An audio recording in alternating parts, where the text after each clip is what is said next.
With Irish Show. It's a poison. That doesn't help the stress level. No, don't do it. Get a grip. This stupid video I just showed you. I almost stroked out and died over it. You're watching a different show. You donkey. You ain't a captain of nothing but a sinking ship. Don't do this to me, Harry.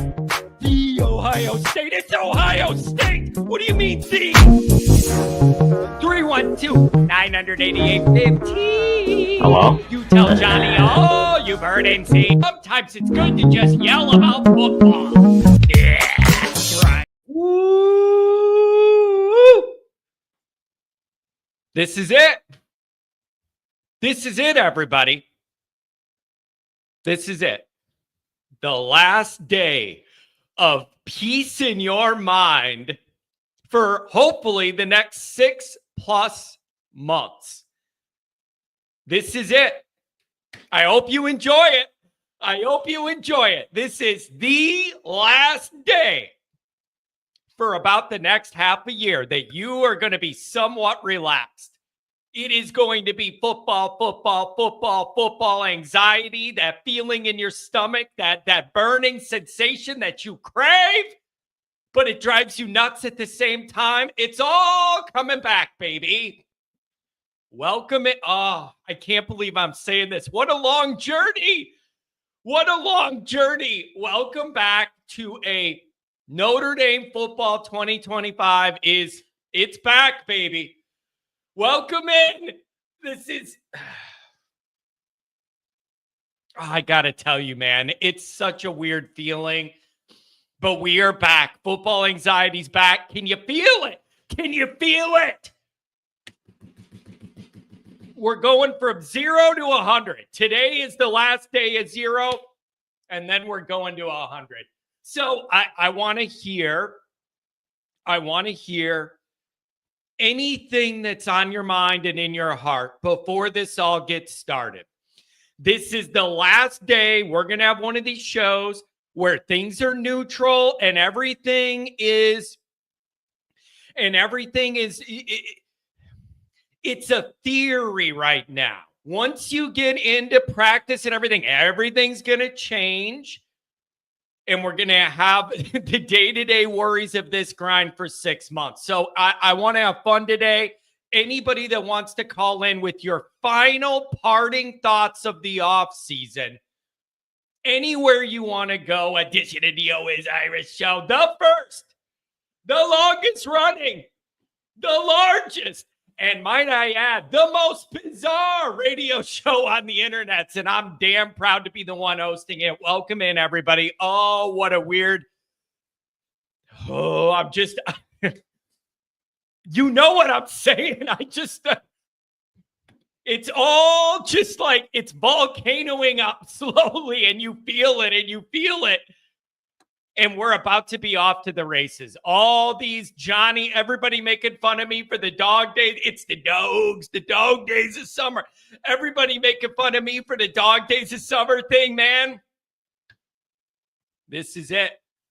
This is it. As always, you can find the program on YouTube. Do hit subscribe if you haven't yet. I appreciate it very much. Dude, there's so many people that are here every day and won't hit subscribe. It blows my mind. It's like... You're in here every day. Just hit subscribe for a brother. Give it a thumbs up, man. Notifications on. You know why? That way you don't miss nothing. Twitter, search bar Always Irish or at Always Irish Inc. Emails alwaysirishnd@gmail.com. Audio only anywhere you want it. You can get it if you don't want to see my stupid face. Who can blame you? How do you think I feel? Do the audio only. How about Notre Dame on SI? You could read all about it. I got something for you every day. We're picking back up on the pace of the articles. We're getting back into mid-season form. Patreon.com/Always Irish. Tell you what, man, we got it going over there. Woo, we're going to have some surprises for you this year. Two Notre Damers, Jared Clark, Mike Goolsby, breaking down the offense, defense, ND Recruiting 01. That guy is a lunatic when it comes to breaking down the recruiting. I love it. I absolutely love it. No.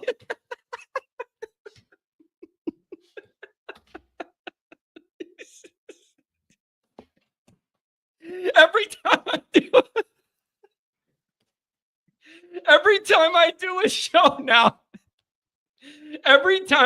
show now, somebody puts in the chat, show us your face, and I lose it because it just brings me right to the Chappelle skit, and I'm right in that room. Show us your face, brother. I just can't.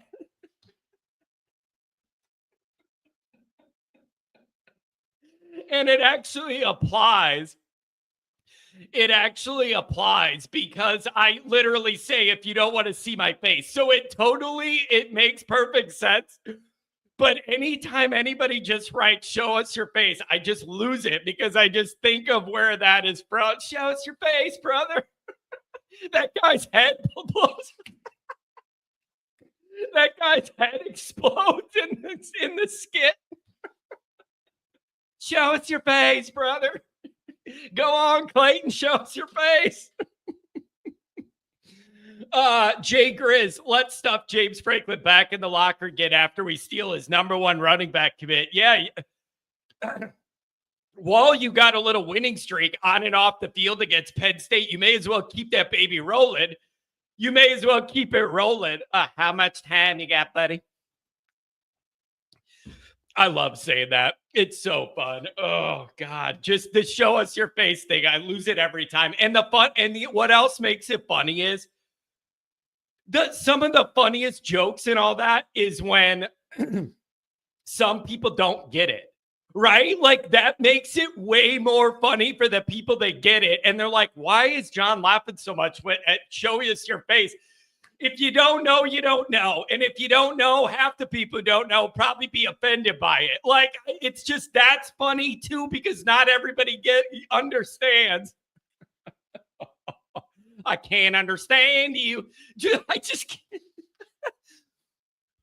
We're having a good time. I'm in a good mood. Yeah, Adam, don't bring it up. JD, Pickell picks LSU to win the national championship. Yeah, how about that to start off your year? How about that? It is a better roster for Brian Kelly, whatever. I think you got Clemson week 1, you got Florida week 3, kind of a tough opening start there. I mean, you got all that. The quarterback's coming back with a ton of experience. Defense supposed to be better. The one moving factor here is Brian Kelly's still the coach. Sorry. So it's like the Michigan discipline for the Connor Stallions. Believe it when I see it. Everybody thinks they're going to get nailed. I get messages every day. The hammer's coming down. I believe it when I see it. Brian Kelly winning all those big games in a row. Believe it when I see it. So whatever, maybe the roster's capable of it or whatever. I'll believe it when I see it. So I don't know. I just have a hard time seeing him running off a string of those big wins all in a row. But maybe I don't know. Maybe he could do it. Imagine my life if he pulls it off. Just imagine my life if he pulls it off. Some people are saying they saw the Milkman skit recently. That's another one Johnny can't touch. It's my favorite family to deliver milk to. I just can't. These things are so funny, I can't even repeat it. Clemson is a stacked team, Commander says, picked to win the ACC in a big week 1 game against Kelly. So somebody going to be really happy and have their playoff dreams off to a good start.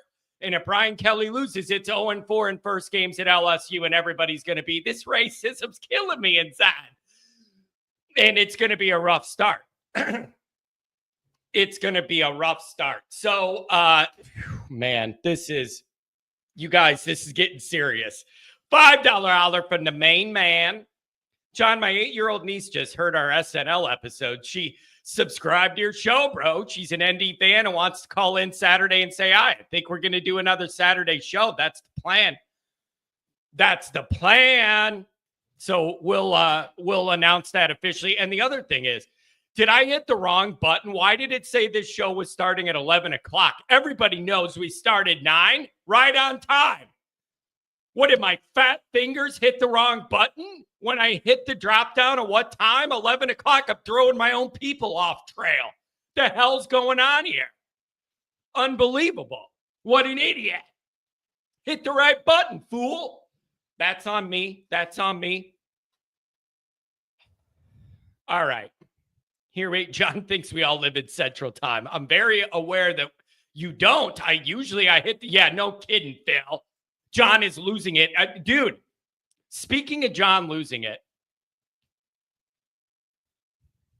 you reach a point in this summer, the off-season range of everything. You reach a point where you do start losing your mind because the narratives that you need to talk about when camp gets going are obvious. Everybody's on the same bullet points because it's pretty obvious what the big questions are.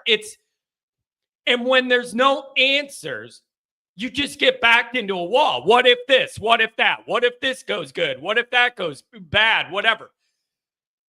You do that in your mind, and you can only do it so many weeks and months and days and minutes and there's no answers. There's no data. So you're just in your own mind fighting it. What about the high end? What if things go good? What if things go bad? What if they're in the middle? What does it look like if they're in the middle? You get a little good, a little bad, like the quarterback thing. What if it starts out great? What if it's a struggle? What do? There's a bug in here. Freaking bat. Something in here. I don't even think it's a fly. I think it's something else. The heck's going on down here? And so you get to a point where how many articles can you write? How many podcasts can you do when you're talking about these huge narratives that are going to shape this season? And you don't have any data. You don't have any information yet. You don't have any answers to any of your questions. And then you're fighting a battle in your own mind. And that's where we're at. And I can't take much more of it. And the good news is we don't have to. Football's back. Football's back, man. This is the last show before you're going to start getting data, information, not theory, not hypotheses, not you in your own mind. What's going to happen here? You're going to start getting answers, and we need it, man. I just need it. I need real football answers, baby. I need real football answers. We got callers. I'm going to get right to you. This is open format. It's the last show with full freedom. Let's put it that way. It is the last show with absolute full freedom in your Notre Dame mind and heart and soul of where you're at. Okay? Where you're at with all of this stuff. John is an ND data scientist. I do not think so. Johnny is not. I am not that smart. I have certain gifts. That ain't one of them, man. That ain't one of them. Don't get me started on math. Ask Pat. He's in here. Wonder if he golfed this morning already. There ain't no. I don't do the math and the data science. Hey, let me program my algorithm. I can't. What are you kidding me? What are you out of your mind? Data scientist. Unbelievable. Make some good money being a data scientist, but are you kidding me? I ain't got the brain width, folks. It's hard to believe Notre Dame football's back. Recovering from the title game loss, working through a challenging and limited spring, checking off the weeks and the months and the days, and now you're here. Johnny Pocket Protector. Hey. Today is the last day. You will not be feeling major anxiety for about the next half a year, unless you're not a train wreck already. If you're a train wreck already, then you're already in mid-season 4. But this is the last day for everybody else. You have full freedom in your heart to feel any way you want to feel. That knot in your stomach, that game day vibe pacing around your household, going through your stress routine. So let's talk about it on the last day of freedom, folks. How are you feeling before we get going? How are you feeling before we get going? What do you hope to hear from your head coach when he steps up at the podium? What do you want to hear for Freeman? I'd love to hear what you think. If you got hate in your heart, laid it out. I want to know that wasn't related to Marcus. It was in the chat. If you got, it's what he does with the staff, the thing he's holding.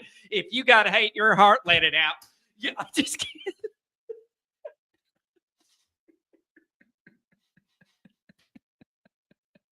Don't let the media tell you what to think and believe. You got hate in your heart, let it out. If you, what do you want? What do you?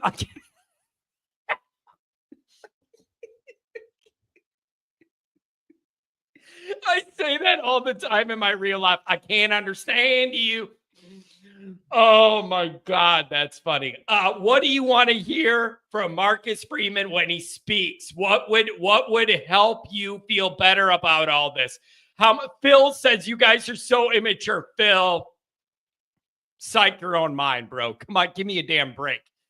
98% of the comments you make have innuendo, and you know exactly what I'm talking about, and you know you do it on purpose, and you know I love it. So stop right now, Phil. We all know better.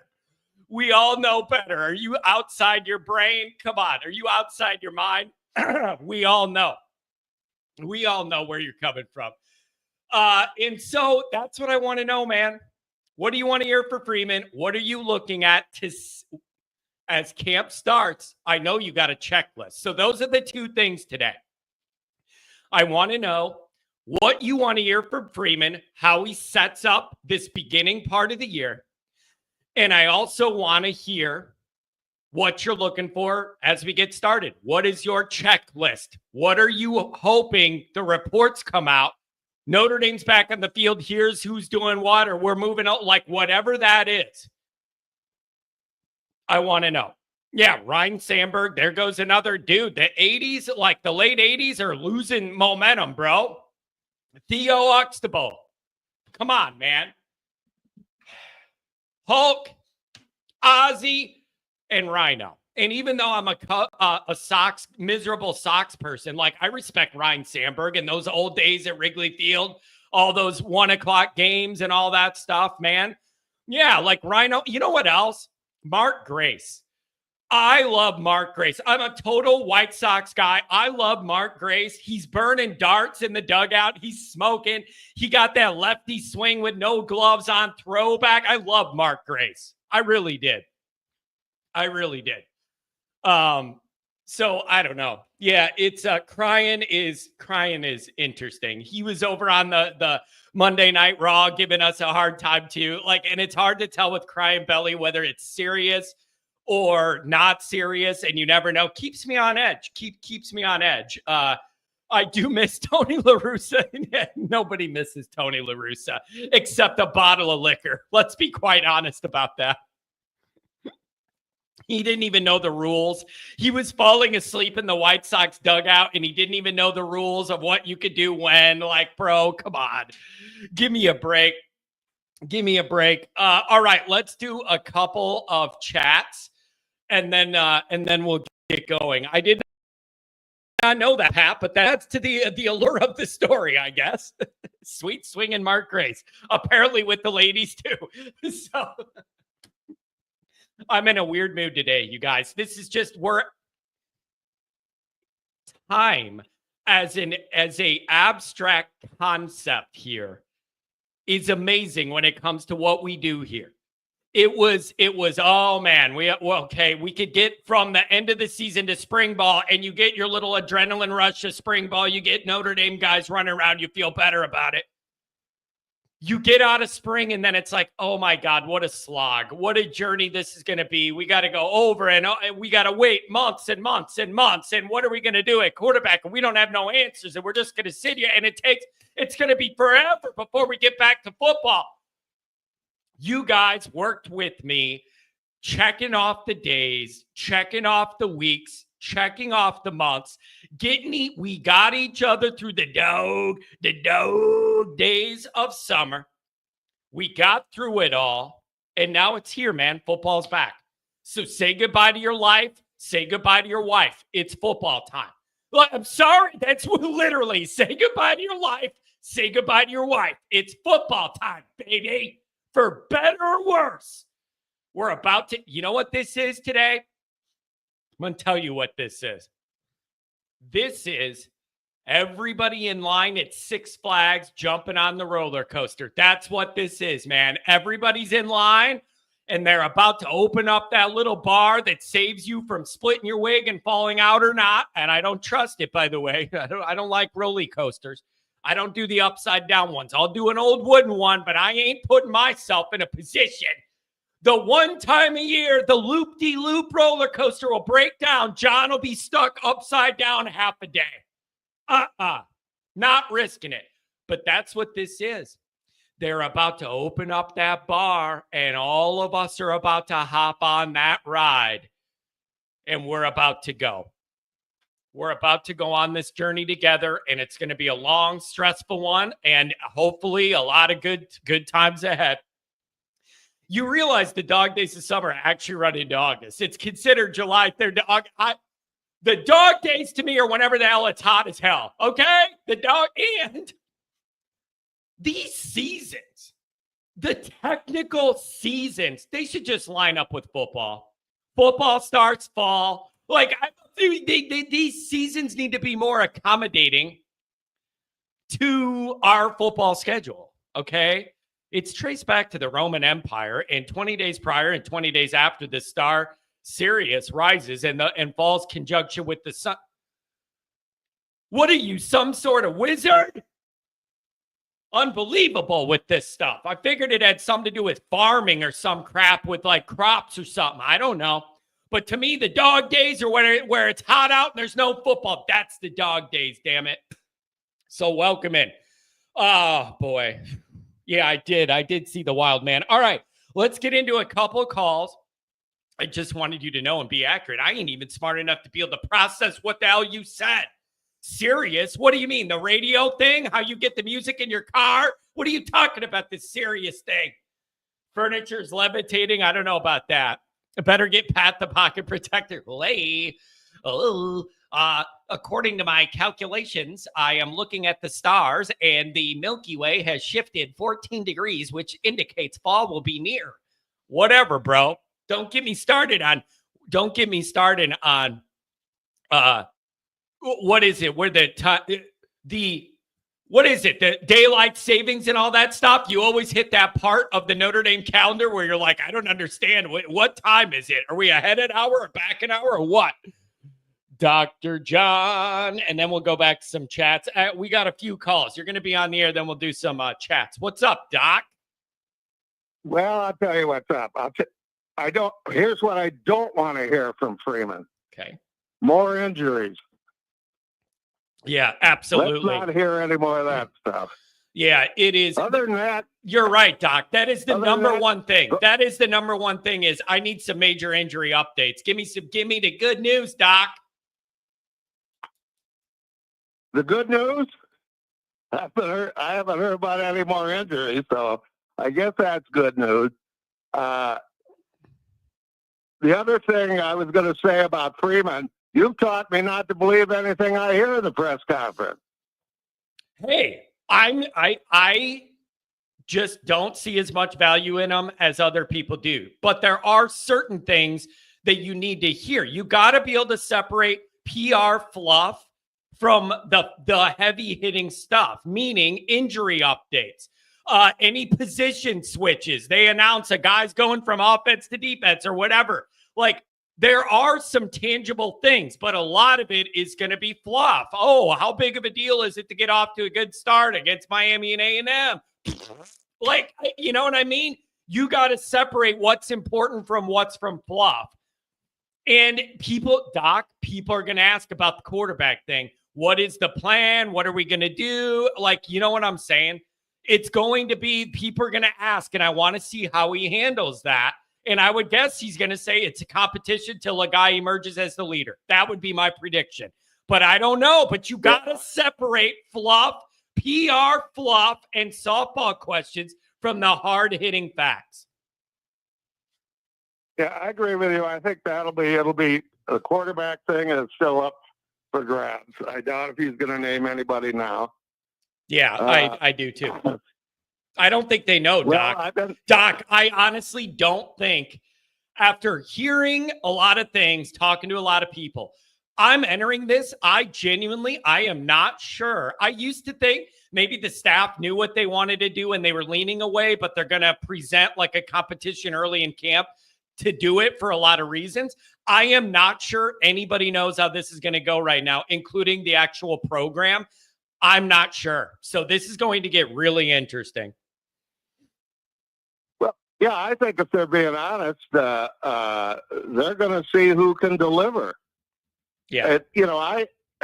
I've said this before. They're going to play the guys that have the best chance of giving us a winning season, and that's the bottom line. That's who they're going to play. So yeah, and I think they've been pretty good in analyzing talent too. So yeah, and I've been.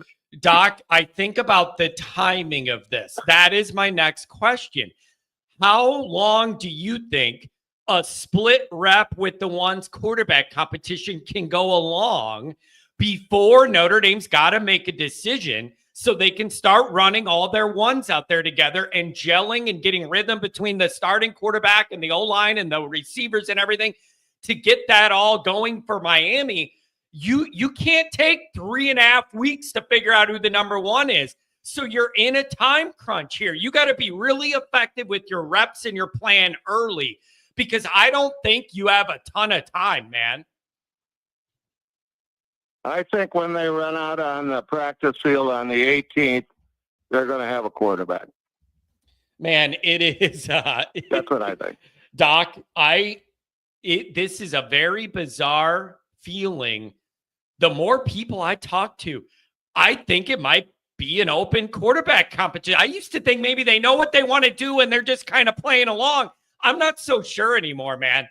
So I don't know what to think here. And it's just going to be a wild ride once 0 to 100, Doc.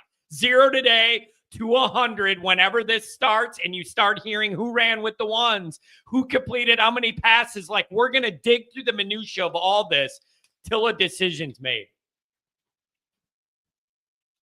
All right, I got three non-football things to talk about, then I'm out of here.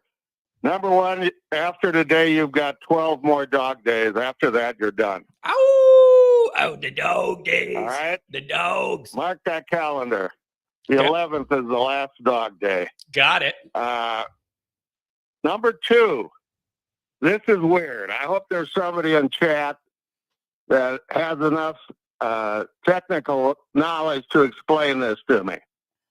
So I've told you sometimes I put you on a big screen here in the kitchen on my, what is it called, Fire TV from Google or something. Okay. So I had it up on Monday, and I can put the chat up there, which I did. Here's what's weird. The video of you is about a minute behind my computer. The chat is the same. The chat is up to date. Somebody explain that to me. It's got to be something where the chat takes the data in real time and has no problem transcribing it, but the video takes longer to process. That's got to be the answer for some reason, right? Maybe. I have no idea. I hope somebody out there does know. Anyway, last item. You're asking the wrong guy. I ain't a tech guy. I ain't a tech guy. Here's my last item. I leave tomorrow for Minnesota. And the big question is, can my 85-year-old body hold up playing golf 6 days in a row? 27 holes on one of those days. That's a lot of golf. Shall we make book on it? It's a lot of golf. You got to get off your feet. So you got to get off your feet when you're not golfing. Take a couple drinks, rest up, stay hydrated. If you did all the golf and then drank a lot every day, that's going to catch up to you. But if you kick your legs up like a pro on tour when he ain't playing and get off your feet, it might help. Well, and with this pinched nerve, I'm going to be taking a lot of Tylenol. Oh, man. Yeah, you got a long road ahead of you, but God, I love you for going and doing all this stuff. Just like the journey you made to get to the Indiana game, man. I love it. Yeah, it was great. That was fun. Doc, anyway, you are more active. I, Dude, you are more active at 85 than half of the 35-year-olds I know. Just so you know, man, people are getting lazy. You are more physically active than a lot of 35-year-olds I know. You're doing the right thing. You're going to live to be 187. Oh my God! Don't tell me that. Yeah. what will my handicap be then? Your whole body. Hey, I'm gonna call you from the road next Wednesday because I'll be driving up to central Minnesota from my daughter's in Bloomington to play in my little brother's great Ryder Cup event type thing. So that'll be fun, man. I'll call you from the road to say hi, and I'll let you know how my body's holding up after the first 2 days of golf. Yeah, let us know. Safe travels and enjoy all this golf and the freedom before the games get started and the real stress kicks in, Doc. Safe travels, buddy. Okay. Thank you, John. Have a great show. Have a good one. Bye-bye. Oh, man, that guy's going to live forever. The lag in the video is all about latency. It can be caused by a number of things, including but not limited. What is Pat wired up to Chat GPT? I don't understand. He's got all the technical answers to all these questions. What is his? Does he have an IV plugged into the Chat GPT and it goes through your brain, Pat? You got to start charging for these tips. What the hell? He's got the answer to everything. He's got the answer to everything. Ryan Roberts, what's going on? We're about to hit the grind. Ryan knows what it's like, man. Once this gets started, it's every single day for 6 months. There's something to do. There ain't no such thing as a day off when you're covering football. Just the way we like it, damn it. Just the way we like it. Pat works for the Geek Squad on the side. I don't know, but he's got all the answers. Jeez. And in a real technical way. Unbelievable. Unbelievable. Pat must be watching Jeopardy. Let's 618. What's going on? We'll go back to some chats after this. Or maybe my main man will call in. He's on here. 618. What's going on? Hey, man, what's going on, man? Ready to get the season started, man. Oh boy. I want to know where your mind's at. This is the last day of full mental and emotional freedom before we start to get data. I would love to know where your mind's at. Anything you want to hear or not hear from Freeman when he speaks and what you're looking for. What are your markers you're looking for when they get out there and start practicing? I would love to know where your mind's at. I don't want to hear about no more injuries at this point, man. And so far, it's so good so far, but no more injuries, man, especially to the offensive line. Yeah, you really can't afford it, man. The way I look at it, you're already down 2 cogs of that offensive line, and no one's even touched a pad yet. You sincerely cannot afford another guy or two to get dinged and knocked out of that O-line. I don't know what to tell you, man. You just can't afford it. You're down 2 guys, and you haven't even practiced yet. So, you just can't afford it physically. Right. We don't need no more injuries. We definitely don't need no more injuries at this point, man. I want to hear that. I want to hear what's going on with the receivers and what's going on in this quarterback, what's his name, man, because, I know everybody is saying that Carr's got it locked up, but, man, is this I want to know if this is a true quarterback battle. Yeah, man. The more that I hear little rumblings, the more I think this is more of an open competition than a lot of people think. I think if I polled on Twitter, who do you think is going to be the Notre Dame quarterback? I would guess it's 75-25 Carr, 80-20 from the fan base, Carr to Minchie. I am not sure after hearing some things and talking to people. I don't know if the staff knows how it's going to go yet. I don't know. I do think, man, I don't think they want to lose Minchie, but I think that this is more of a quarterback. I think it's more of a competition you know what I'm saying, what they leading on, man, or what the think is going to be. Yeah, and one thing that I have heard from the second that Minchie got on campus, I was told the guy loves being at Notre Dame. I just hear that over and over from people, whether he starts or not. He sincerely loves the Notre Dame life, and he wants to be a part of Notre Dame no matter what. I keep hearing that he just loves the Notre Dame experience. So people could take that into their account of what's going on here or not. But I just hear he's loyal to Notre Dame and loves it. Yeah, man. I think he got a chance, man.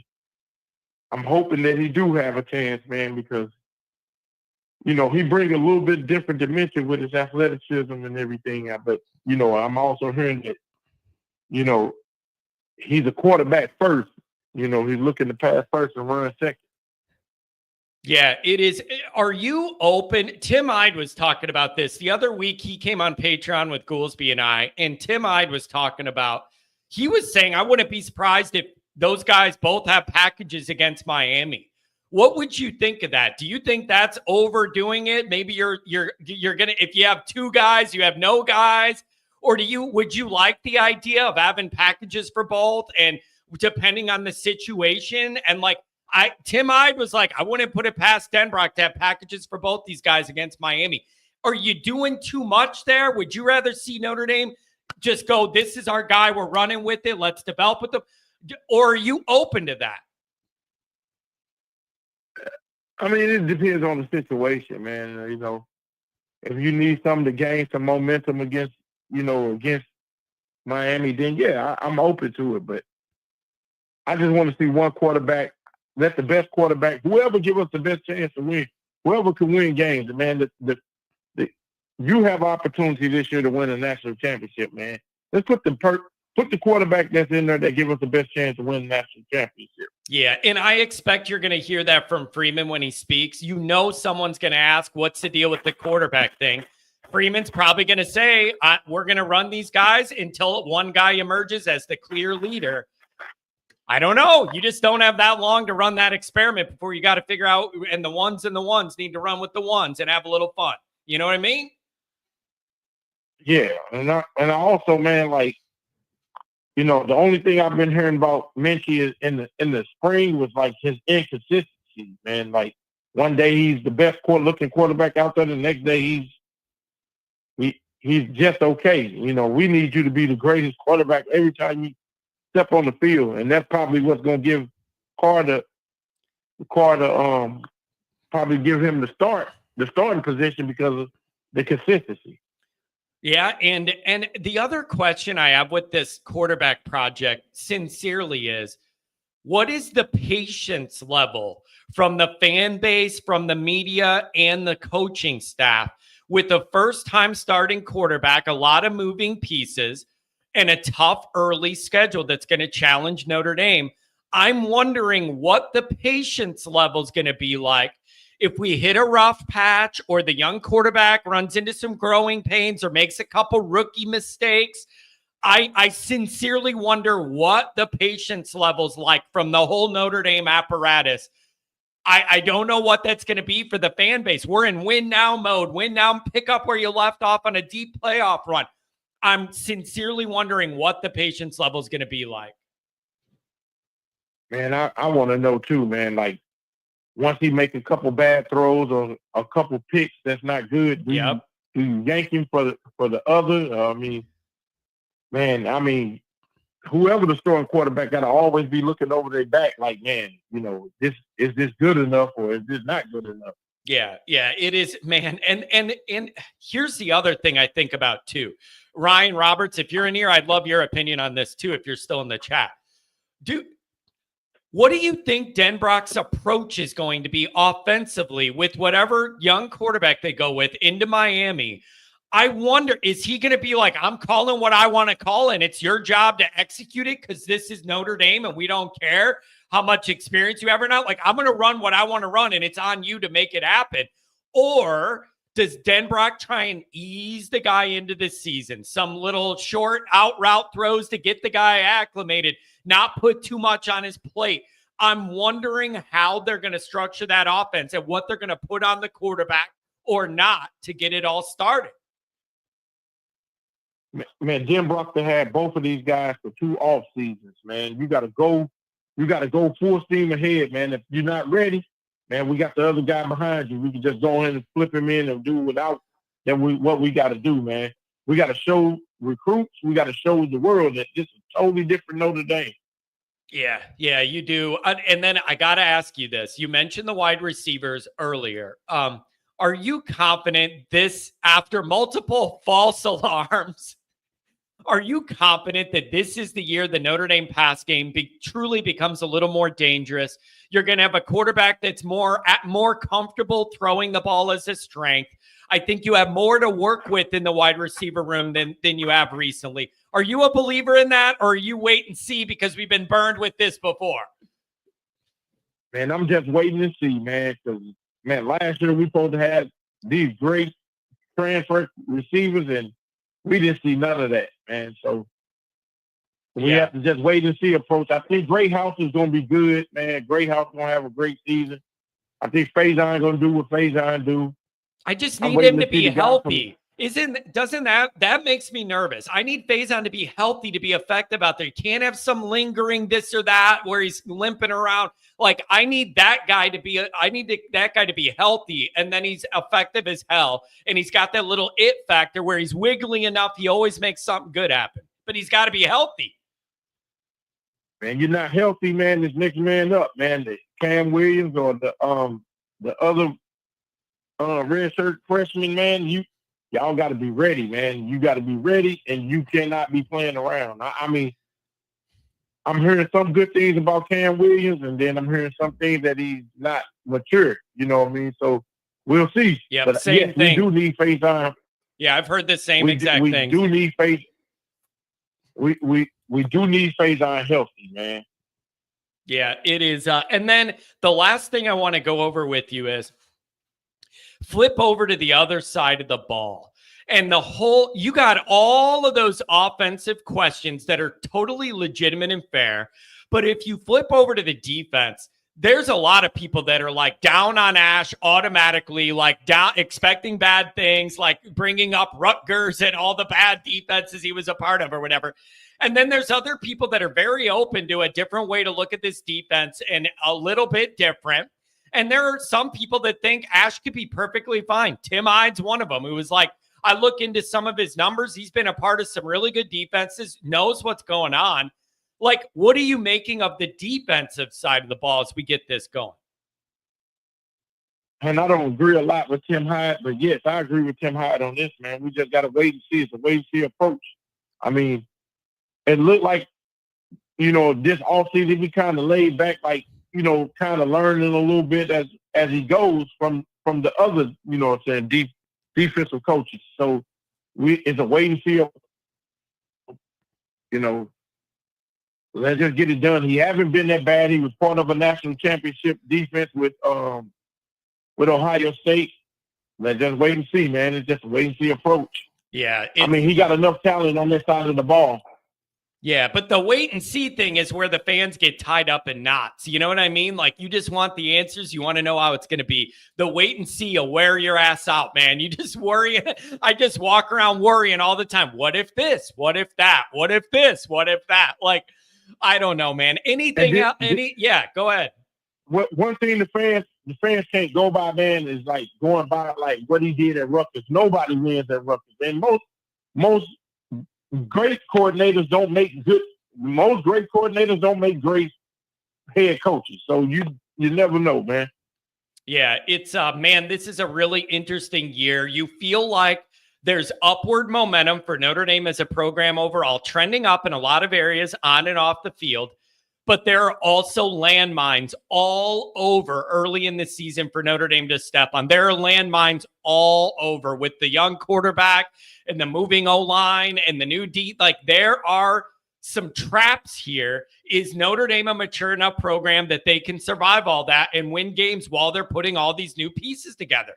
To me, that's the biggest question of the year.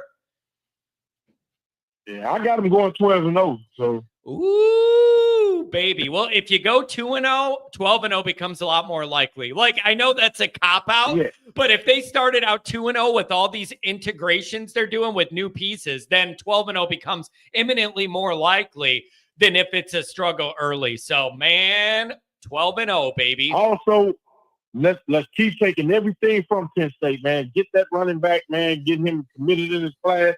Let's take everything Penn State. So I cannot stand their head coach, man. Keep taking everything from them. He just keeps talking. Him and Signetti both just can't help themselves. They just chirp, chirp, chirp till no end.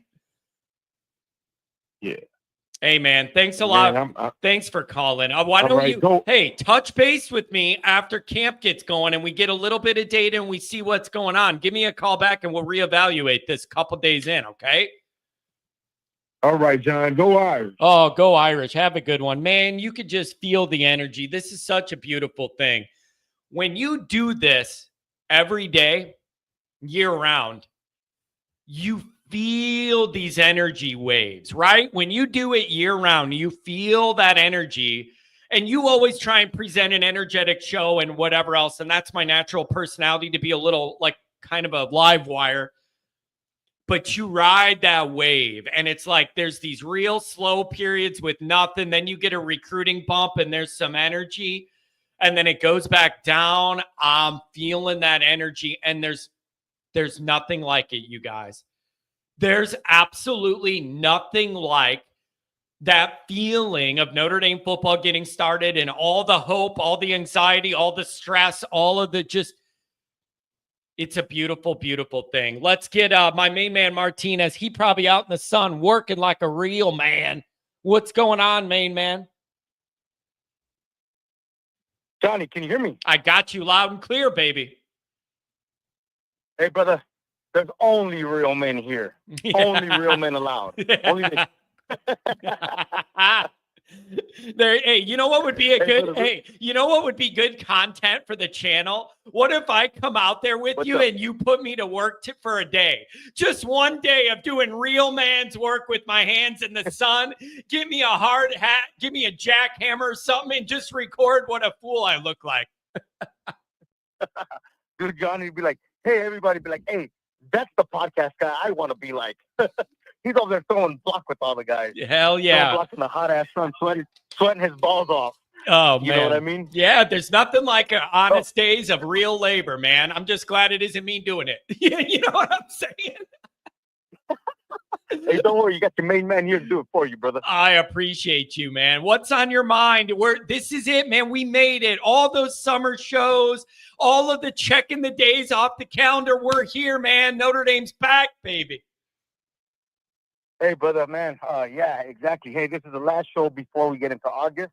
We're 30 days away from the kickoff of the greatest program in all the land, man. Going down to Hard Rock Station, come get some revenge on University of Miami, man, for what they did to us in 2017. I'm excited. Real quick, though, my baby niece, man, I showed her the video of us. She thought you was the funniest thing in the world, man. The only reason I tell you is because when my dad got news that he had irreversible prostate cancer about 8 years ago, like she was born, and my dad grew this kinship with her, and like they're like best friends. So she's real special to me. So when I showed her your show and I showed you your interest, she's like, he's funny. I like him. So I just wanted you to know that too, brother. I appreciate that, man. I really do. I just I'm here to entertain the Irish people. Whatever. If it takes me stroking out to do it, we're gonna do it, damn it. Yeah, brother. Hey, look, just like what I've said over and over, man. Like everybody's saying, like Dr. John said, and the caller previous, and I'll be in and I'll be out. We don't need any more reports on injuries. I'm pretty sure Marcus and Landau and the rest of the staff knows what to do right, what to do wrong, what to fix, what not to fix, what didn't go right last year, and what's going to go right this year. You know what I mean? Obviously, as coaches, you brainstorm like, okay, remember last year, blah blah blah, we did this, this, and this, X's and O's. So I know that me from coaching at a competitive high school level with certain coaches and producing tons of D1 athletes. Like I said, you go back over those X's and O's and you get your trainers and so on and so on. So yeah, that's the number one thing. We don't need no more injuries at all for anything. We need to just let our guys cook. You know what I mean? Man, see, but that makes me really nervous because it's the number one thing on all of our minds, and it's totally beyond all of our control. That's what drives me crazy. There's not much you could do, but like, what are the odds you're going to get through camp for a month and not have guys banged up? Like, I don't like the odds that you're going to be able to do that. And there's certain positions where you just can't afford a loss. So you just got to cross your fingers and a hope. It has me on edge. But also every team saying no injuries in camp or whatever. I just wonder how many of them are starting with two key cogs of the O-line down. You know what I mean? Yeah, very true. And the whole world, it's just like Jaden, the linebacker said, a real stud linebacker. He had an interview. Sneed, are you thinking? No, the guy that he had an interview. I think he's retired now. He was there during Manti-Tel. The one that played for the Cowboys that got the blown out injury in the bowl game. Oh, Jalen Smith. Smith. Okay, Jalen Smith said it best, right? There's three brands in the world that anywhere you go in the world, you notice them. The Dallas Cowboys, Notre Dame, and New York Yankees. You have the privilege to play for both of them. The reason why I say that is Notre Dame is always under a microscope by everybody in the world. It's the truth. They love to hate on Notre Dame or they love to cheer for Notre Dame. So our two offensive linemen starting off might be a little bit more blown up because of who we are. Because the truth be told, Jackson only has 3 career starts. That's the truth. He's done fantastic in them, but that is the truth. You know what I mean? And so it might be blown up more than other teams, just like what Goolsby and Tim Hyde said on the Blue and Gold, and even Singer. They say every team across the country is going through this. Every team. It's just that we're happen to be under the microscope and who we play. You know what I mean? And who we are. John? Yeah. I'm with you, man. It is. I'm with you. It's just an odd juxtaposition for me to feel like the team is in the most stable foundational footing place it's been in the modern era of college football. But I still have a million questions, and I could very easily see things going sideways on us early in the season. You could end up with a really good Notre Dame team that has 2 losses halfway through the year, and it's a really, really strong, good team. You got to avoid these landmines early with the new pieces. You got to find a way to navigate it all. I agree with you, Johnny. I agree. And like I said, I'm going to give you a little bit of every team in the country is going through it. But here's the thing. Like we said, we needed a quarterback to help us escape. Like people said, Riley Leonard last year escaped a lot of scenarios with his legs, okay? Okay, so they went and they got that. Jaden Harrison ran back that kickoff when he needed to against the Georgia team that basically was, put the dagger in them, let you know, hey, there's a new Notre Dame team in town, and we're in your own backyard, and we just handed you your ass. You know what I mean? And they go out to go get, what I'm saying is, they go out and get the bits and pieces where they need them, when they need them, John. We have to have confidence that they're going to do the same thing this year. I know it's a nail-biter, brother. I know as Notre Dame fans, we're losing our hair for the last 35 years, but there's a new coach in town. There's a new Notre Dame. There's a new spirit, man. With Marcus Freeman, leading the pack of the herd, bro, we're going to be in good shape. Johnny, I got to get back because, hey, ¿qué está pasando? I got to get back, man. I got to push these dudes. I love you, doggy. Onward, Notre Dame. Have a good one. Get back to business, man.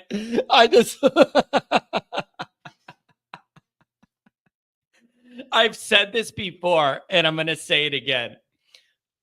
More than anything that gives me, I love when people call from work. It is so funny to me that during work, people are building out time to call me and talk Notre Dame while they're working. The one guy it's weird too, because there's waves of these callers where for one season, one guy will call every week at the same time. And then the next season he doesn't, the work schedule will change or whatever. A couple years ago, there was a guy who worked in some office in Manhattan, downtown New York in Manhattan or something. And he said he used to rent out the conference room at a certain time just to sit in there and call the show.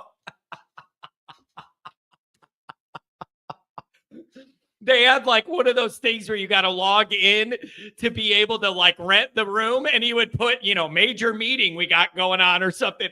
And every day you would go in there and just talk to me about football. It was fantastic. I'm in the meeting room. I'm in the conference room. I love you guys, man. Notre Dame football is such a beautiful, beautiful thing. The way it brings everybody together, I love it.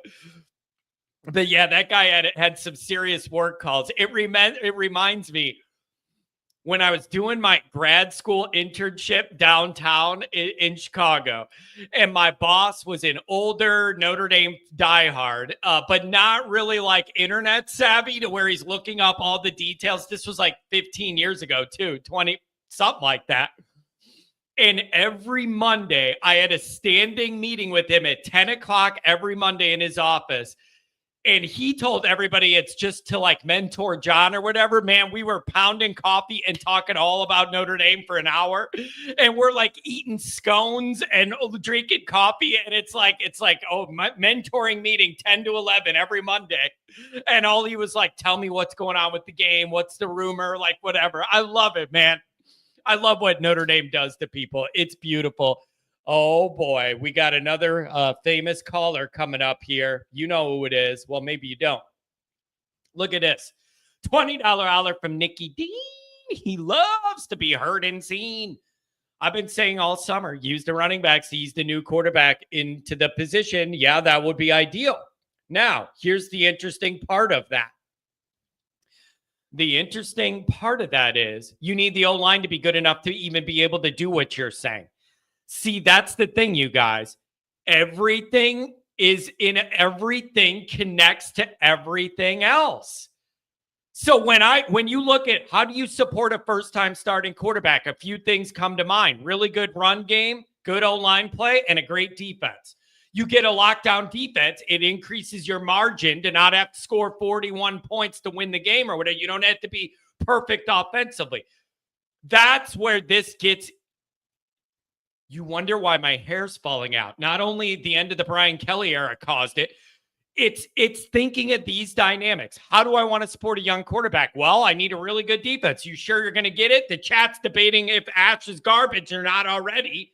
And then, oh, well, you got to be able to run the ball. Yeah, and I need a good old line right away. You feel me? You need a good old line right away. Okay? The whole trope of it takes a long time for an offensive line to gel, and it's going to be, you got to get through. It's going to take, John, you don't know. I hear it all the time. You don't know football. You expect the O-line to be put together right away or whatever. You don't need to be perfect. You need to be good enough to just be effective enough to win early. Being real specific. You don't need to be perfect, but you need to be put together enough to win while you're gelling. I don't have time for it's week 8 and the O-line starts mowing people down and you have 3 losses on the board. That is not what I'm looking for, bro. That is not what I'm looking for. Like, that doesn't do me any good at all. So, I'm sorry, you don't have the leeway to be able to comfortably ease into the season. It's Miami Hurricanes, not Miami, Ohio, week 1. You're going to a place where they drink Everglades water for breakfast. I'm serious. You're going into bizarro world with these people. Thanks for the donation, Nick. Love you. Chicago's very own Tom Frolley's in the house. We're almost there, Tom. Oh, my Lord, yes. I hope everybody's doing well today. It's so when is that presser that you were talking about? Freeman's first preseason presser. I believe it's tomorrow. I don't know the time, but I'm pretty sure I read that it is going to be tomorrow, and then we're going to get things started. It'll probably be after the first morning practice tomorrow, is what I'm assuming. I've seen some of the other your post about his coach speak and what he needs to do, and I agree with you 100%. I don't know if everybody saw that clip that you put up, but yeah, it's now how he handles this quarterback situation. I think it's going to be really important. See how he comes out of the chute, because he's going to get bombarded with those questions. Yep. And everybody's looking for an edge. And if I could be in Marcus Freeman's shoes for a minute, I would go somewhere between Mike Ditka, Bill Belichick, and and Nick Saban. Somewhere in that, and just smile at them and be as honest as you possibly can and basically say, you are on a need-to-know basis. I will know. You will know when I know. And maybe a week after I know. Because you don't want to tip your mitt to any tendencies. Now, obviously, the Mario Cristobal and company and that coach from Texas A&M, they've dived into the tendency films on Peacock, the great Peacock's last 2 blue and gold games. So they know the mechanics of a CJ Carr. They know the mechanics of Kenny Minchie. They're not stupid, but they don't know what Mike Denbrock is going to do. And they have to account for the offensive firepower on Notre Dame. So we still have the upper hand, and I don't think Marcus Freeman needs to tell anything. I think he talks defense.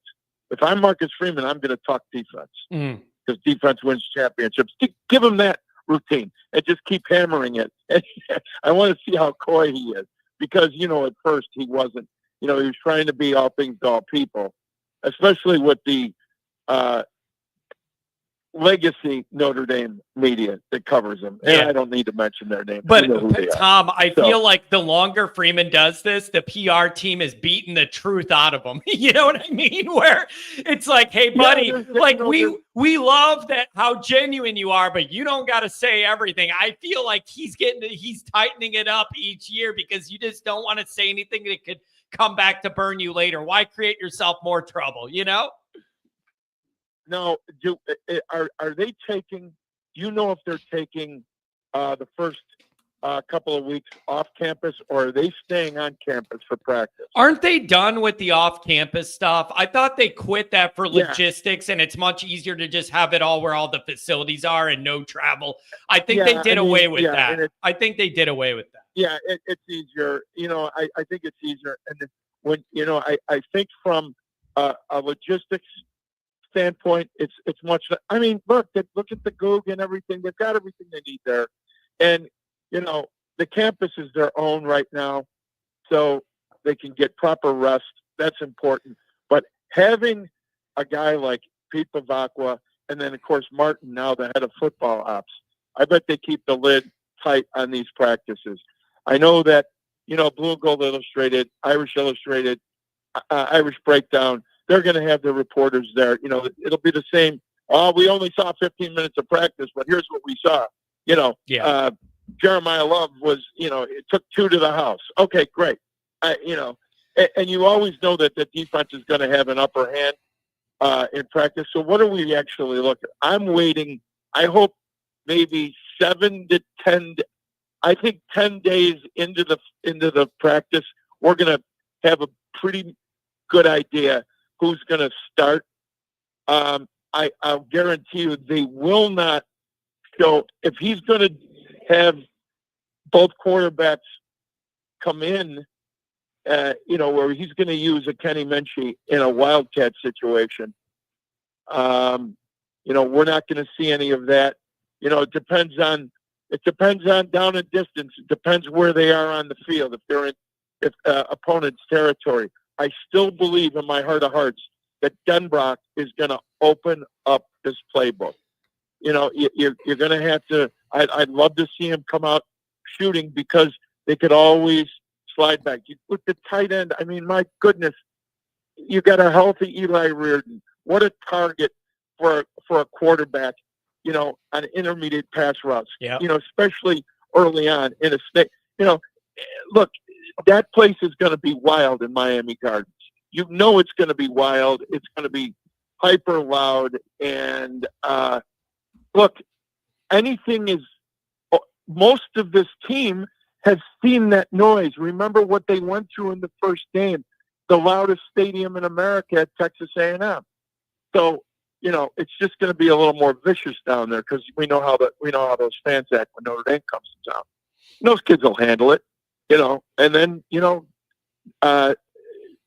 drop a few knockout punches early and get their attention, and keep jabbing them. I think Denbrock he goes off. Tom, I got to tell you, your You're in a pretty good place with this. You're being pretty calm and measured about this. I'm impressed. You're in a pretty stable place here the day before. Like I'm impressed. You're in a lot more flat line than I am with all this. I'm impressed coming from you. Yeah, I just, honestly, what really got me there was that a week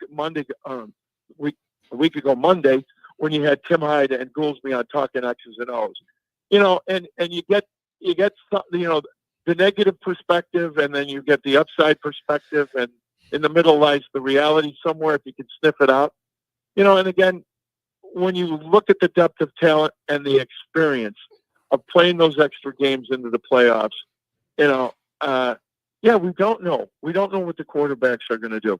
But, and I do think early on, we're going to see just how valuable Riley Leonard was to Notre Dame. Yeah. Yeah. It's, I mean, yeah, it's, yeah, he did. You take for granted. You take for granted his skill set because he was so good at moving around. You almost took it for granted, like it was routine when he would escape trouble or just pick a lane and lower his head. I think he got so good at it. We take for granted that it's not easy to do. Man, this is a new experiment. You're going to have a new quarterback with new strengths, new weaknesses. Like, I just don't know what we're going to get. I don't know what we're going to get, and it's making my hairline regress. Rest assured, we're not going to get that terrible interception that Riley Leonard threw against Northern in the fourth quarter. That won't happen. And we're not going to have an arm strength problem. We might have they might overthrow somebody, but it won't fall short 10, 12 yards of a receiver in the red zone. That's not going to happen. So I don't know. I'm more worried about Texas A&M than I am at Miami. But I think they go down there. They take care of business. Let's see what happens. I'm just praying that the injury bug does not hit them early and often like it did last year. Yeah. But this is, it's a long season now. And it's exciting. So we'll see. Yeah, man, it's just great to get started and to have this energy. We'll see how it goes. We're gonna start getting some data, and we'll see. Hey, Tom, have a great day in the wild city of Chicago, would you? I'm doing just that. You guys be good. Go Irish. God bless. Have a good one. Later. We'll talk to you, Tom. Oh, what a nice guy. Andrew Gilmore wants to speak. Somebody asked if I still have the Buckeyes. I told you guys the deal. The Buckeyes are sitting here. They're fully wrapped. And I will eat them on air when Notre Dame either beats Ohio State or wins a championship. Whenever that is, I'll open these and eat them no matter how old they are on the air. But until then, they're going to sit here as a reminder of permanent misery. Okay? So that's the deal. They're going to be right here and beat Ohio State or win a championship. And then we'll crack them open and we'll see what we're dealing with. They are wrapped. So I don't know how good the preservatives are. We'll see. And it could be 100 years from now. Maybe I'll be dead and these will still be sitting here. Who knows? I don't want to freeze them. A part of the game is to let them sit here in their natural element. Why would I ever eat them? If you beat Ohio State, I'll be in a good mood. That's why. I don't know. And I'm always looking for goofy stuff to do. How about that? Has anybody ever gotten food poisoning on air? Yeah, that'll be good for Nick, for sure. Yeah, that'll be good for the views. Notre Dame live streamer gets food poisoning off poison Buckeye. Like, I mean, I'm going to be in trouble.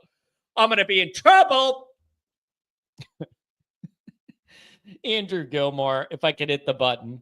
What's going on, Andrew? Football's back. Football's back. I need to know where your default settings are to begin this project, Andrew. Yeah. No, and I was just thinking that or my question for you is what coach on the staff has the most pressure going into the season? What would you say? Man, don't you think it's got to be one of the quarterback guys, Denbrock or Geno? Something like that is the biggest piece of all this. I think that defense has enough talent that they're going to get through a learning curve with Ash or whatever. The quarterback is the whole thing, man. And it's not just about this year, but if you end this year and you still don't know what you have, that's a longer term problem than you want to have. I just think a lot has to do with this quarterback. Most important individual position in sports.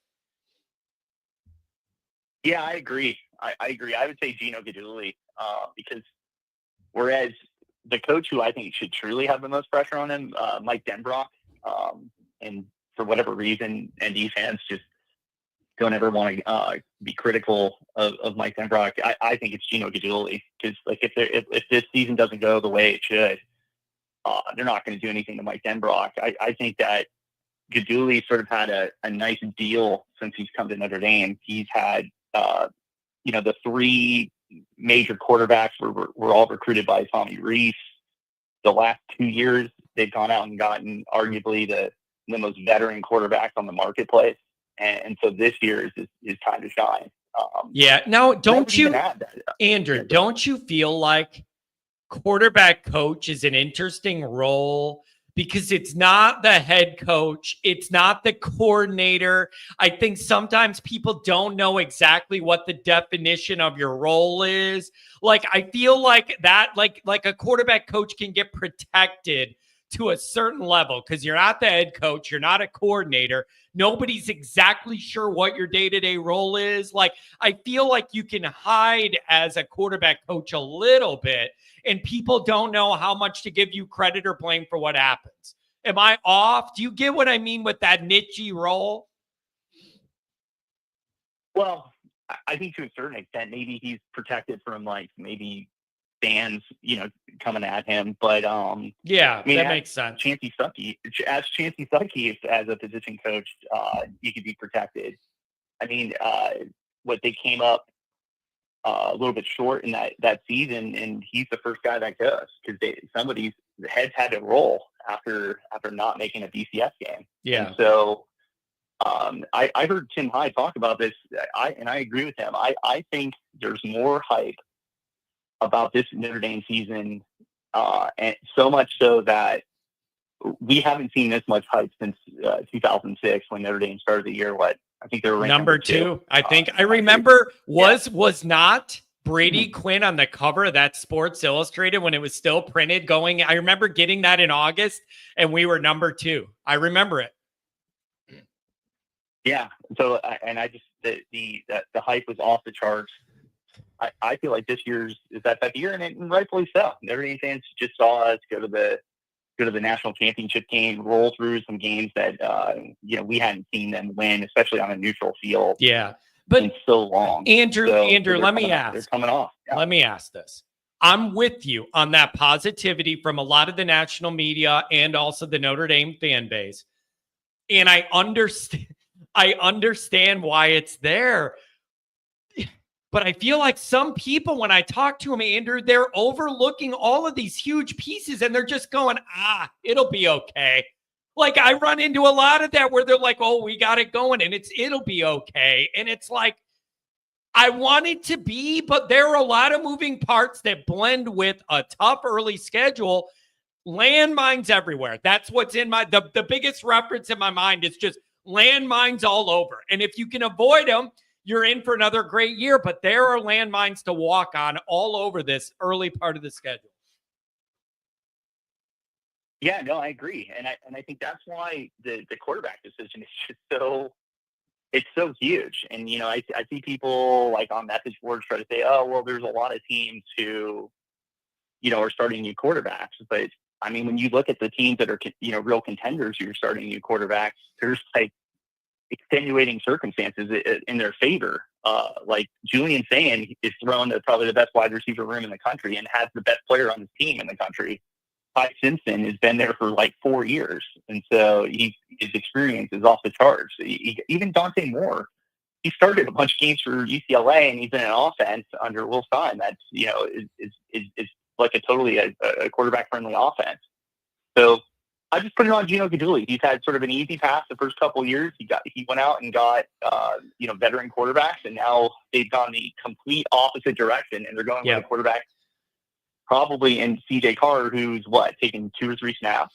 And I really, and again, I don't want to sound like a broken record, but I really question that if CJ Carr was the plan in 2025, why was he the 4th-string quarterback last year? The development just seems really.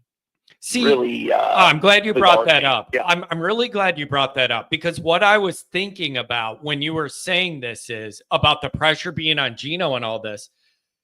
A key part of that is it's not like either of these guys is a true freshman that just got on campus in June and you're just laying your eyes on them and then you got to call one a starter. There should be a pretty good understanding of where these guys are at. They've been around here a little while now. There should be a pretty good grip on who could do what and at what level a lot of these things are at. You're not starting from scratch here. You know what I mean? That's where I'm with you. And if you're a quarterback coach, that's all that's in your vision all the time. They should have a pretty good idea what they got, I hope.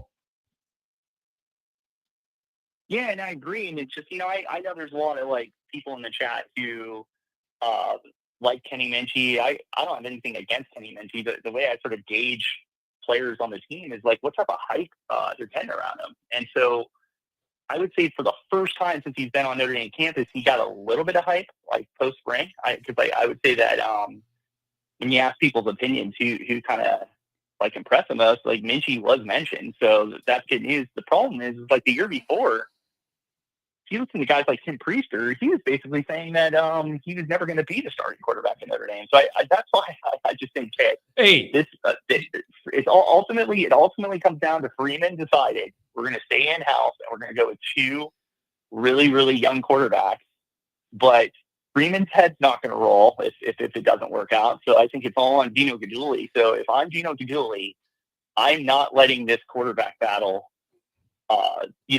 play out to the end. If we're hearing that they're freaking even throughout camp and that it's sort of a game time decision on who's going to start, I think that's really bad news, because it's how could you allow it to get this way? I'm with you. Now, you're getting a little pushback. You're getting a little pushback, and people are saying if you're going to elevate Carr as a freshman to not be 4th string, then you're sending a signal to Angeli and Minchie to leave. And so I'm just telling you, a lot of people are pushing back in the chat saying it wouldn't make any sense that a true freshman, isn't ready to play. You're going to bump him up because then you're pushing the other guys that have been around longer out of the door prematurely before you have a chance to know what you have in Carr. And that's why they did that. Your response? You just said that Angeli basically said, or excuse me, he basically said he wasn't going to leave. He loves Notre Dame. He wanted the degree. I've heard that every time I ask. If you piss off Kenny Minchie, and then obviously you take a look at Angeli. They never saw him as a true starting quarterback. You go back to when Drew Pine essentially got a concussion in the UNLV game. How quickly did they run Drew Pine back in there? You look at the Louisville game when Riley Leonard falls on the ball, gets the wind knocked out of him. And did they give Angeli a full drive? No, he played 1 or 2 plays and they ran Riley Leonard right back in there. They had no faith in him. Even the Penn State game where he rallies the team and gets a field goal, and you think, oh, maybe there's some momentum behind Angeli. Who's right back out there in the second half, starting the second half? It's Riley Leonard again. Very questionably could have had a concussion doing it. So I don't think they ever had any faith in Angeli, and they should have been honest with themselves. And so this idea that they banished Carr to 4th string, I think it stunts your development. I think it essentially made spring and summer a crash course for him. And let's see, if he succeeds, I'll put that more on Carr than the coaching staff. I'll say that Carr's the man, because I think it's a tough thing. You compare what other teams did to get their future quarterbacks ready. You look at Texas with Arch Manning. That guy, even in his second year, even in his first year when they had a pretty decent backup, he was still taking 1st and 2nd team snaps in practice. You look at Drew Aller at Penn State. He redshirted his first year, I believe, but he was truly the backup quarterback, taking true second team snaps. Same with Nico at Tennessee. Like those teams all had a plan of who their future quarterback was. I think the plan was always going to be Carr, but I just don't understand why they would have put his development to the side. And I think that's why we're in the position we are, because he lost out on valuable time to develop, and Minchie was able to catch up to him. So yeah, and so Andrew, let me ask you this: Are you is your thought process, if you have two quarterbacks, you probably have none? Or are you open to them building out some package where you have both guys play against Miami? Are you open to that? Or are you getting a feeling of like, the longer we go where we don't know who the one is, it makes you think you have none? Like, where's your mind at on that philosophy? well, I think those are all true. But what I would say is, let's see how camp plays out. I tend to agree with Tim Hott that if one quarterback doesn't separate themselves, both should play against Miami. Because I do worry about Miami, because Notre Dame really has not, when they play a good air raid offense, which I would consider Miami a good air raid offense just from how good their offensive coordinator is.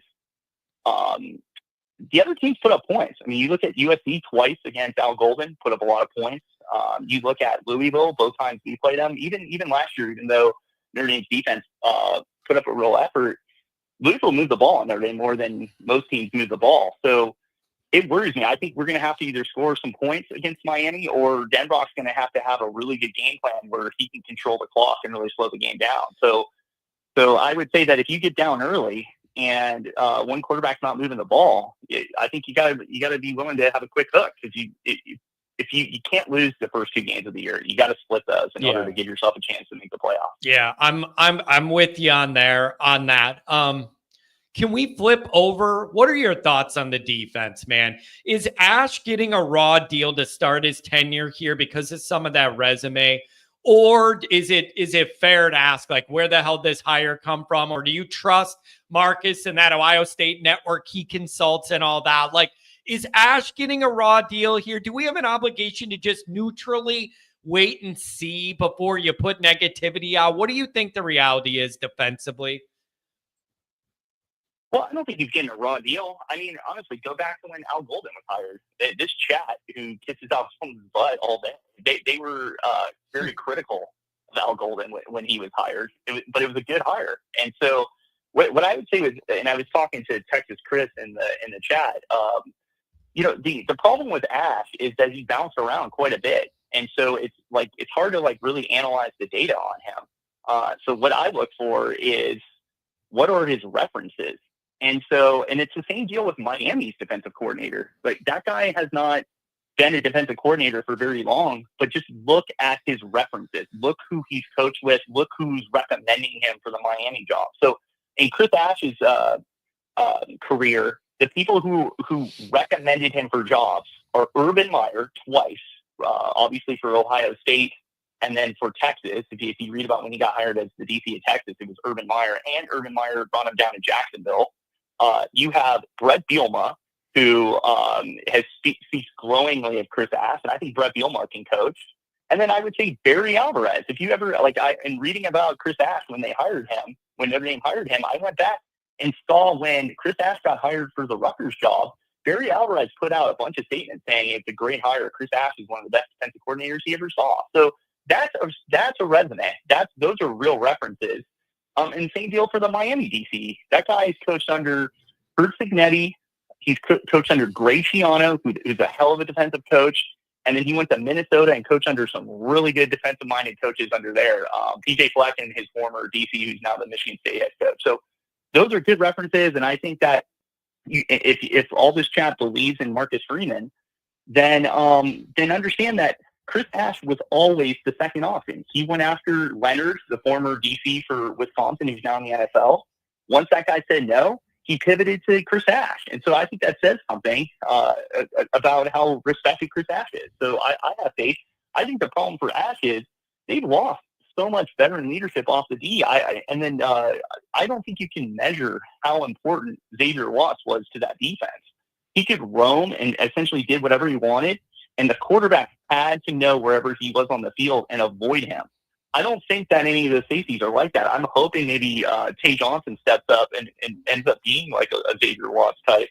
But like for how decent I think Kalich is and the Virginia Tech guy is, they're not in Xavier Watts' universe, in my opinion. So I think it's just going to be a totally different defense. Along with you, I don't care what anybody says. Like there's a competing show of yours who really dogs Howard Cross because like Howard Cross was injured last year. But the veteran leadership and that guy showing up and playing, year in and year out, he's gone. Riley Mills was awesome last year. He's gone. It's like let's see if those defensive tackles can back that up. It's a totally different defense. So I think ND fans should respect the fact that Ash, maybe if there's some drop off, if he's still got them as a top 25 defense, he's done a good job in my opinion. Yeah, and you bring up something else that I think is important, Andrew, and it's something that I lose sight of in Notre Dame land. You brought up Miami breaking in some new pieces. Like sometimes I'm so wrapped up in Notre Dame land, I forget that every team has questions early in the year and has new coaches and things moving around and things they're confident in or unsure of, or like that you hope come together quickly when the new season starts. Like it isn't just Notre Dame that has these questions. Like Miami has a lot as well. And I just think that's important to keep in mind. It isn't like we're the only ones with some questions. That being said, it does feel like we have some very important moving parts that are weighting things heavily. Yeah, I agree. And then also, Cristobal is like notoriously a bad in-game coach because you got to like our odds if this is a close game coming down to the wire. I mean, he is. I mean, I have a lot more respect for Cristobal than most of the people in this chat because the guy is just known as an amazing recruiter.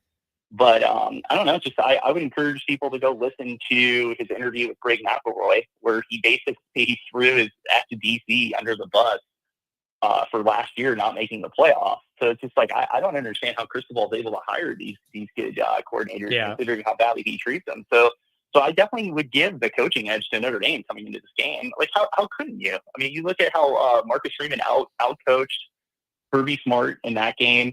You saw the second half of adjustments against Penn State. So I think Notre Dame definitely has the coaching edge going into this game. But in the end of the day, if Notre Dame has a hard time covering an air raid offense, which is I cannot believe how disrespectful ND fans are being to Carson Beck. It's like we just got torched by Will Howard, and we're acting like we're just going to come in and just totally shut down Carson Beck. And it was more than Will Howard throwing to Jeremiah Smith. He torched us in other ways too. So I think Miami has a really good quarterback, and it's going to be a tough call for it's going to be a tough job for Ash to slow down Miami completely. And Notre Dame's going to have to score points to win the game. Yeah, man, we're going to get answers to all these questions. So Andrew, enjoy football starting. Thanks for always being around. We'll see what Marcus says and we'll start seeing these practice reports. Thanks a lot. Hey, thanks, man. Have a good one. Oh man, it's just a lot to think about. 415, what's going on in California? Oh, Johnny boy, man, this is a great show today. You always bring it every day, but the lineup of the different callers and what they're bringing in and what Andrew Gilmore just talked about and the different points and just, the different juxtapositions of everybody's mindset. I mean, I just love it. Yeah, it's you could feel the energy building, man. And I am just so ready to get answers to some of these questions. There's a lot of moving parts. So I'm going to ask you the same thing I asked the other callers. A day away from this all getting started, what are the top things on your mind? What are you looking for from Freeman? And what do you want to see when they get out there and start cracking lids? You know what? I'm not looking to anything and putting all my weight or all my chips on anything that's going to happen in the next couple of weeks. And the reason why is because I think there's going to be a number of things that they're going to keep tight-lipped. They're going to especially how they're going to open up the offense or what they're going to do. Well, of course, we're going to be all wondering about the QB position, but there's nothing that I'm going to sit there and put all my stock in on and say, oh, that was it. So that's where we're going or that's what we're doing. Because I don't think that they're going to come out there just like kind of Tom Frolley was saying and just give all the playbook out and just say like, hey, this is what we're doing. This is how we're going to do it. I think it's going to be very much where they talk about just the different things that they're seeing, but it's going to be kind of very surface level. It won't go too deep. So for myself, almost like a kind of defense mechanism of protecting myself, it's more to just sit there and say, okay, let them just figure it out over this next month. And I know, because as I've been saying for the last however long since this guy got hired, is that I believe in the system. I believe in the process that is being put forth in place, and I'm ready to rock and roll with whatever it is that they bring out. With that being said, I do think a lot about how they're going to open up the playbook. And I've been listening to a lot of people talk about how, oh, this is it. Now Denbrock's going to open it up with whoever it is. They're going to do this or that.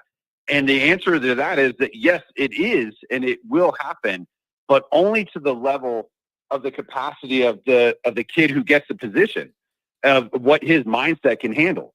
So how much can each kid handle, whether it's CJ or whether it's Kenny Minchie? They're coming into this as a fresh new starter, and there's going to be a lot of different things coming their way. Everything's going to be new, starting a game for the first time, and you're starting down in Miami, or you're going to be starting at home with all the home pressure against Texas A&M. There's going to be a lot of different things that are going to be happening through. So what is their mindset? How are they able to handle that? And then how much can you actually give them and load up on the different plays? How confusing is Denbrock's playbook? Is it very, convoluted? Does it have a lot of moving pieces? Or will he try to kind of dumb it down a little bit, just to simplify it enough so that they can get it, so that we can then add the pieces later on? So I don't know if I necessarily look for them to open up the playbook right away to a point where we're like going, wow, oh, this is great. This is what we've been missing the whole time. But it might be something where it's like little bits and pieces here or there. Yeah, it's going to be really interesting. And again, that's where I say a part of this calculation is these guys have been around. So it's not like they're true freshmen enrolling in June, and you have to learn where their head's at and how they process information, or how they process stress, and what kind of leader they are, how their brain works. Like Gino and Denbrock should have a really good idea on that. You just need somebody to win that job. Yeah, John, I hear you on that, but I'll tell you this right now. It's the same thing in my profession, same thing with most professions. You could do it all day long in practice. You could do it all day long in certain pressure situations. Wait till the house is actually on fire, right? Literally. And John, I was just going to say it because I've been in enough simulated fires where they put us in these burn buildings and all this other stuff, but it's controlled. When you go into your first burning structure and you're looking around and that thing is just ripping and doing it, whatever it's going to do, you have your mindset as to what it is that I need to do. And you study the smoke, you study the heat, you try to understand what the fire is doing, and then you go handle it. But it is night and day. It does not even compare to anything that you'll see in simulation. Yeah. So that's where I just say, it's just different. It's the same thing on the football field. You're going to be sitting there. You can give them all the different things. You can pump up the practice stadium with more noise than you've ever seen. But until you sit there and you realize that it's 3rd and 9, right, in the fourth quarter, and that crowd is just jamming on you, and everybody in the defense starts calling audibles and moving and switching and rolling, it's just different. And so yes, I understand, they've been kind of tested a little bit here or there, but it will come to more fruition of us understanding who these two are when they are in the actual position themselves. Yeah, it's just going to be interesting. And it's all these questions and no answers, and everything connects to something else with the defense and the run game and the quarterback and the wide receivers. Like you almost needed all the work to all come together.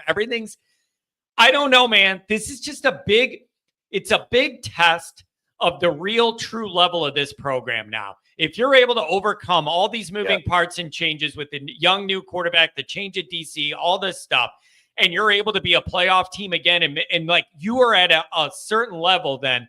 And if you fall back this year, then you learned that you're not at that level yet where you can just reload and not rebuild. That's the big test of the year. What level is this program at? Can they withstand all those changes and still be a great elite top tier team or not? I need the answers, Adam.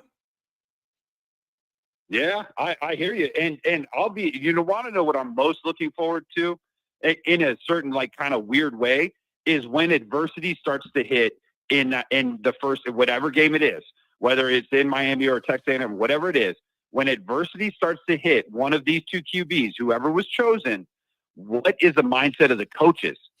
Are they going to do what Gilmore was talking about? Which, hey, you know me, I love what Andrew brings. I love the different thoughts and processes and all the different questions. But Andrew, when you said that you were talking about, they need to pull the QB and put in someone else if the kid is struggling, if I got that right, I get very hesitant with that, because now you're messing with a kid's mindset, right? Because he was the one who was elected the starter. He's the one who was put in the game and is, anointed, like, whether he's the captain or not, like officially, he's a captain of the team because he is the QB, which almost every QB is. See, that's hard, Adam. That is hard. What's that? I see both sides of it. I could see, like, you got to have a quick hook because this is Notre Dame and it's a playoff caliber team. And if you're not getting it done, I don't care how old you are, it's Notre Dame. And if you're not good enough, you're out of here. And I also see, what kind of message does it send if you say this guy won the contest and then there's no leeway for him to learn and it's got to be perfect or he's getting the hook? Like, I totally I see both sides of that philosophy there. I honestly could see both sides of that. I do too, but I think there's a certain level to it, like that you have to, like, kind of identify as to where that hook is going to be. Are you going to panic if you're down by 14 or 13 points come in the first or second quarter because the ball's not moving, you're going 3 and out, or you threw a pick or whatever it is? Or are you going to, like, then hook them? Or are you going to establish more of a relationship, establish more patience, and say, hey, listen, we chose you. Calm down. Relax yourself. Let's get through this together. Let's try to figure out how we're going to make you successful. Let's start doing simple check down passes. Let's start doing simple screen passes. You don't have to, like, do a 5-6 step drop and try to, like, read the defense or whatever. Like, try to simplify it for them, because here's the other one. The choices that you make as a coach, whether it's the head coach, the QB coach, whatever, are not only speaking to the QBs that are here right now, they're speaking to the QBs that we're trying to bring in. Are we going to be sitting there showing them, hey, look, on the biggest stage, if you mess up in the first couple of rounds, you're out? You know what I mean? It's like, or are we going to try to establish them and try to build them? You got to be really careful when you start hooking kids just because, if someone throws like 3 or 4 interceptions, or it is just one of those days where you're like, wow, all right, he is mentally checked out. Yeah. Right. Then I could understand it a little bit more. But if there's a little bit of adversity, or if we're down by double digits or something, it doesn't mean just go pull the hook. I would actually be more, just down. I would be down. I would be super bummed if they did that, because then it's showing the kid that's in there that, hey, look, you had your one chance and that's it. And then they're going to be flip-flopping back and forth. And then are they only going to do that on the big-time games, or are they going to do that all season long? Then we have no continuity on the offense. The offensive line's got to get used to a different QB back there, a different voice. And it doesn't create cohesion the way that you need when you're going for a title. Yeah, man, there's a lot to navigate and a lot of different ways a staff can approach this in the beginning of this camp. And when you get to the game, there's a lot of different ways this could go, and how the head coach views it and how he wants to approach it, like all this stuff. The story of after NIU, how casual Freeman was talking to Riley Leonard. Leonard thought he was going to get yelled at, and he goes in the office and Marcus has his legs kicked up, eating candy or something, relaxing. Like, so I don't know, man, but this is all got to. And John, how successful was that? How successful was that? Well, they didn't lose again for like 4 months. So yeah, pretty good run after that. Exactly. You build the confidence in these guys are getting paid millions of dollars now to come and play college football. So we have a little bit more of an understanding that they're almost being treated like that of professionals. And when you have a rabid fan base that is like that of a college football landscape, and we're sitting here, we're like, no, you put them in, no, hook them or do this or do that. And we're just frantic about it because that's who we are. We're fans. Then you have a head coach who sits there and turns around and says, hey, everybody just calm down. This is the guy. This is who we're going with. And this is how we're going to do it. We're going to build up their confidence. And you sit them down and you talk to them. They're still kids. They're still 19, 20 years old, 21. Talk to them, build up their confidence, get them used to it. The first time I went into a fire, I was not sitting there thinking to myself, I got this, no problem. I was sitting there going, wow, this is different. Okay. But it was the captains, it was the battalion chiefs, it was the other firefighters that had been there longer than me who sat there and said, hey, let's go over it. Let's talk about different hose placement or whatever it was that we needed to do to be successful. It's the same thing here. It translates, man. It translates. I'm telling you one thing you don't want to mess up is your placement of hose. That's for damn sure in life, baby. You know what I'm talking about? That could go bad on you. That could go bad on you a lot of different ways, and you can take that a lot of different ways. It depends on how you're going to spell hose. Johnny boy, you are perfect for the firehouse lingo, baby. That is absolutely true. And that translates every which way. And every single person in this chat can sit there and say, no doubt. Yeah, you got to be careful about that. You got to. Adam, I really appreciate the call, man. I really do. This is going to be great as we get it started. And then we're going to start getting some information here soon. Anything on the way out, buddy? Thanks for the call. You know what? The last thing I got to tell you, and I just haven't had a chance because I've been so fired up since Saturday and a bunch of the other chats before, but that guy who was yelling about "Shut Up, Gary" and the whole thing, and he did the song about you. Yeah. I think that is just one of the most epic things I've ever heard. Shut up, Gary! Just listen. Shut up, Gary. And then when he said, it was real. And then when he said it was real. The funny part to me was later he goes, "If Gary goes to HR, we're gonna have a problem." Oh my God. I love it, man. I love it. That is the best. Hey, tell Mark with glasses he's got to make a T-shirt or some kind of AI thing or something with that whole deal. Like, shut up, Gary. Like, something's got to be created because that is a moneymaker right there. Yeah, that was a good one. Adam, thanks a lot for touching base, man. The energy's building. Touch base with me when camp gets started in a day or two, okay? You got it, brother. See ya. Have a good one. Oh, man, that's good. Oh, boy. All right, that's going to be it for the show, guys. I got to get going, and I want to bring this up on the way out. There's a couple people that call, and Johnny, in my lunchbox at work. There's a couple people that call, but they want to listen to the show on the call-in line and not burn their internet data or have YouTube up. But you could call the number and listen to the show just on your phone. I never know whether those people want to go on the air or not because I know there's multiple of them that just sit there on hold. They're not waiting to get on the air. When you're on hold, you hear the show. So I don't want to not take their call. But some of those guys I answer and they're like, I didn't even want to talk. I was just listening, running errands around town. So be put in the chat if that's what you're doing or not, because I don't want to hang up on people that want to call. So I don't know. Yeah, Johnny in my lunchbox at work. Shut up, Gary. You never know what you're going to get here, man. You never know what you're going to get here. This show is hilarious. With good, great defense and a strong running game, the NDQB cannot throw picks against Miami. A quick hook is required. The quarterback goes into the tank for being benched. He is not our quarterback. You got to have the mental fortitude to make it at Notre Dame, damn it. $2 holler shout out to 415 Adam and Swan Dong hitting up the parking fee for the tailgate. Still looking for North lot spots. Anybody that's got them, email your boy. I'm not looking for free. I'll buy them. I want to build as big of a tailgate space as we can get. That's for sure. All right, you guys. Thank you very, very much. That was a long song, too much, and it made me uncomfortable. I get what you're saying. Thank you guys for being here. The calls, the chats, the comments, the donations. I love you guys. We'll talk to you. Be good. Football's back. Here we go.